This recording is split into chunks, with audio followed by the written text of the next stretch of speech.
Total Preparation Lucknow welcomes you all to its online program. Friends, in this video we would be discussing the weekly current affairs topics from the period of 11th of July till 17th of July 2020. Let's quickly begin with our first question. Bhasan Char Island, which was in news recently, is located in which country? The correct answer to this question is Bangladesh. After April 2020, Bangladesh could not work on the problems of Rohingyas, the residents of Bhasan Char Island. Bhasan Char Island is an uninhabited island situated 30 kilometers east of Hatia in southeastern Bangladesh. The island was formed by Himalayan silt at the mouth of the river Meghna nearly 2 decades ago. Thousands of Rohingya refugees living in Bangladesh agreed to settle on this land. The government of Bangladesh, under the Ashrayan project, Ashrayan 3, built homes for the homeless and displaced 1 lakh Rohingya refugees at a cost of 2,300 crores taka. It is important to note that more than 300 Rohingya refugees who tried to escape from the refugee camps built in Cox's Bazar in Bangladesh were rescued by boats, after which they were sent to Bhasan Char Island in April 2020. This island is also known as Thengar Char Island or Charpia. The island is spread over an area of 40 square kilometers and is under ecologically sensitive area due to floods, erosion and cyclones. However, the government of Bangladesh has built a 3-meter high embankment around the island to avoid cyclones and tides. In June 2015, the government of Bangladesh proposed residence for Rohingya refugees on the island, which was outlined by the United Nations Refugee Agency as logically challenging. In order to protect the constitutional rights of tribal communities, which state government has recently formed a commission? The answer to this question is Gujarat. The Gujarat government has recently set up a 5-member commission to decide the beneficiaries among 3 tribal communities living in the areas of Gir, Barda and Alech forests. The commission will consist of a retired judge of the High Court, 2 retired judges of the District Court, a retired officer of the Forest Department and a retired additional collector. The main purpose of this commission is to prevent wrong people from taking advantage offered to the tribals and protect their rights. Let's move on to our next question. Which union ministry has launched a SEAM portal? The answer to this question is Ministry of Skill Development and Entrepreneurship. On 10th of July 2020, the Ministry of Skill Development and Entrepreneurship launched an AI-based SEAM digital portal to bridge the gap between demand and supply of skilled employees required in various sectors. This portal will collect details of the workers as per the demands of the regions and local industry. The workers who have returned to their homes from various states in India and the Indian citizens who have returned under Vande Bharat mission, especially those who have been registered with the skill card, have been integrated with the ASEAM portal. The full form of ASEAM is Atmanirbhar Skilled Employee-Employer Mapping. This portal, which is available on mobile application, has been developed and managed by the National Skill Development Corporation in collaboration with Bangalore-based company Better Place. The aim of this portal is to help in policy making by analyzing the data available on it. This portal has 3 IT-based interfaces. The first one is Employer Portal for onboarding, demand aggregation and candidate selection. Second is Dashboard that would show us reports, trends analysis and highlight gaps. The third one is Candidate Application. This would consist of creating and tracking the profile of a candidate. It also includes suggesting jobs. The ASEAM portal will help NSDC and its respective regional skill councils in providing real-time data analytics. This portal has improved the status of information flow to find livelihood opportunities for skilled employees, reducing the demand-supply gap in the market and helping employers find skilled employees. Which global organization has recently formed an independent panel headed by Helen Clark and Ellen Johnson Sirleaf to review its COVID-19 strategy? The answer to this question is World Health Organization or WHO. The WHO has constituted an independent panel to probe the ways of dealing with corona and world's response to COVID-19 pandemic. This move was initiated after the reaction of US President Donald Trump, who strongly criticized WHO over corona and accused the organization of acting like a puppet in the hands of China. Helen Clark, former Prime Minister of New Zealand, and Ellen Johnson Sirleaf, former President of Liberia, will be the joint chairman of this committee and will select other members. This committee will present its interim report at the annual meeting of health ministers in November. It will submit its final report in May next year. The Director General of World Health Organization, Tedros Adhanom Ghebreyesus, has said that the pandemic needs to be widely evaluated. Coronavirus has infected more than 20 million, that is 2 crore people worldwide, and more than 5,048,000, that is more than 50 lakh people have died. Which rare orchid species have recently been rediscovered by forest experts at the Dudhwa Tiger Reserve? The name of this rare orchid species is Eulophia obtusa. A rare orchid species, Eulophia obtusa, has been rediscovered by forest experts during routine inspection at Dudhwa Tiger Reserve.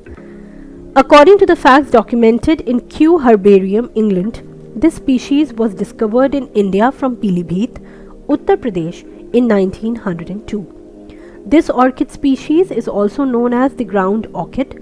It was originally discovered in Uttarakhand in the 19th century and was collected by the botanists from the Gangetic Plains. This species was first discovered in Bangladesh in the year 2008. It is also listed in the critically endangered category in the red list of IUCN. It is important to note that Jawaharlal Nehru Tropical Botanical Garden and Research Institute of Kerala, famous as a celebrity orchid, has become a center of attraction for visitors due to the blooming tiger orchid. The scientific name of tiger orchid is Grammatophyllum speciosum. It is also called giant orchid, sugarcane orchid, or queen of orchids. It is a native of New Guinea, Indonesia, Malaysia, and the Philippines, and is famous for its large size and tiger-like appearance. This species is listed as the world's tallest orchid in the Guinness Book of World Records, where it has been recorded of being up to 7.62 meters, approximately 25 feet in height. Which is the first Arab country to plan a Mars orbiter campaign? The answer to this question is United Arab Emirates or UAE. The UAE recently announced a plan to send its first Mars expedition, hence became the first Arab country to do so. So far, only US, India, USSR and European Space Agency has successfully completed this Mars orbiter mission. China is sent to launch its first Mars rover. Mohammed bin Rashid Space Center of UAE is leading this project. Which Indian organization has constituted a work group to study the feasibility of creating a pandemic risk pool? The answer to this question is IRDA or Insurance Regulatory and Development Authority of India. The Insurance Regulatory and Development Authority of India has constituted a work group to study the feasibility of creating a pandemic risk pool. This pool will address the threats posed by this global pandemic. The present insurance laws do not cover any loss incurred due to business interruption. The purpose of this pool is to address such issues. The panel is expected to submit its report in a period of 8 weeks. According to the data released by the commerce industry, recently, which country was India's top trading partner in 2019-20? United States. As per the data released by the Union Ministry of Commerce and Industry, the United States was India's top trading partner during financial year 2019-20. The bilateral trade between India and US has marginally increased in 2019-20 as compared to financial year 2018-19. It was $87.96 billion in 2018-19 and $88.75 billion in 2019-20. Which central PSU has won the prestigious CII ITC Sustainability Award 2019 for outstanding accomplishment in corporate excellence category? The answer to this question is NTPC Limited. National Thermal Power Corporation (NTPC) has won the prestigious CII ITC Sustainability Award 2019 for outstanding achievement in the corporate excellence category. The company has also received recommendation for its excellent performance in the category of corporate social responsibility. Ministry of Power stated that NTPC has always strived for the sustainable development of the people residing around its power plants. Under its flagship corporate social responsibility program, Girl Child Empowerment Mission is conducted as a 4-week residential program in the vicinity of its power plants to assist school-going girls in their holistic development. NTPC has also introduced a labor information management system through which contract laborers are paid salaries on the last day of the month at project sites. It should be noted that NTPC Group has 70 power stations with a total installed capacity of 62,110 megawatt. These include 24 coal, 7 combined cycle gas and liquid fuels, 1 hydro, 25 auxiliary and JV power stations, along with 13 renewable stations. Farmers of which state have recently started using the new flood-resistant paddy varieties instead of its traditional varieties? The answer to this question is Assam. The farmers of Golaghat district of Assam have recently started using the new flood-resistant paddy varieties instead of its traditional varieties. Flood-resistant paddy species Ranjit Sub 1, Swarna Sub 1 and Bahadur Sub 1 are used by about 60% of the farmers in the western region of the river Brahmaputra in Assam. Since 2009, the farmers in flood-affected areas of Assam are planting Swarna Sub 1, a water-resistant paddy species developed by the Indian Council of Agricultural Research and the International Rice Research Institute in Manila, Philippines. However, the process of adopting new flood-resistant varieties by the farmers instead of traditional varieties of paddy has been very slow. It's pertinent to mention that the use of other flood-resistant varieties of paddy, included Ranjit Sub 1, was resumed in the year 2018. Flood-resistant paddy varieties have the ability to regenerate despite of being submerged for up to 2 weeks and are still not damaged even in heavy floods, whereas traditional varieties get damaged in heavy floods.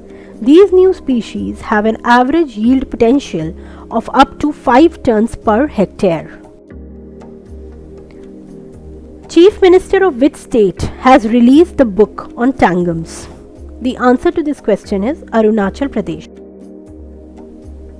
The Chief Minister of Arunachal Pradesh has recently released a book titled Tangams, an ethno-linguistic study of the critically endangered group of Arunachal Pradesh. This book will guide future generations of the Tangam community. Tangam is a small village of 253 Tangam-speaking people in Arunachal Pradesh. The Tangams is a little known community within the larger Adi tribe of Arunachal Pradesh and resides in the hamlet of Kaging in Upper Shong district's Pandam circle. Language loss is the cause of cultural erosion. There are now only 253 people left in the Tangam community who use Tangam as a language, which is a matter of grave concern. According to UNESCO's World Atlas of Endangered Language 2009, Tangam is a language that belongs to the Tani group under Tibeto-Burman language family. It is listed in the critically endangered category in UNESCO's World Atlas of Endangered Languages. By which year is the Indian Railways expected to achieve net zero carbon emissions? The answer to this question is 2030. Indian Railways has set a target to achieve absolute zero carbon emissions by the year 2030. In order to achieve the goal of becoming a green railway, it has accelerated its efforts. Some of its initiatives include electrification of lines, improving energy efficiency of trains, green certification for stations, fitting of bio toilets in coaches, and using renewable sources of energy. A 1.7 megawatt plant has recently been installed in Bina, Madhya Pradesh in collaboration with BHEL. The Core Board is a statutory body under which Ministry of India? The answer to this question is Ministry of Micro, Small and Medium Enterprises. The Core Board is a statutory body established by the Government of India under the Core Industry Act 1953 and functions under the Ministry of MSME. The exports of Core and its products from India have reached the highest point of rupees 2,757.90 crore in 2019-20. An export revenue of 30 crores was recorded, which is more than the previous year. This year, around 9 lakh metric tons of coir and coir products were exported. During which month of 2020, India achieved a trade surplus of $790 million for the first time after 18 years. So it happened in June 2020. According to the most recent data from the Ministry of Commerce and Industry, India achieved a trade surplus of $790 million in June 2020. This surplus is recorded for the first time after 18 years. Due to COVID-19 pandemic, there is a decrease in domestic demand of crude oil, gold and other industrial products. The country's imports were also reduced to great extent. India, in the meanwhile, received a trade surplus with imports of $21.11 billion and exports of $21.91 billion. So friends, with this we come to the last question of this week's current affairs. Which international organization has released a report titled The State of Food Security and Nutrition in the World? The answer to this question is United Nations. United Nations Food and Agricultural Organization has developed this report in collaboration with the International Fund of Agricultural Development, United Nations Children's Fund, World Food Programme and World Health Organization.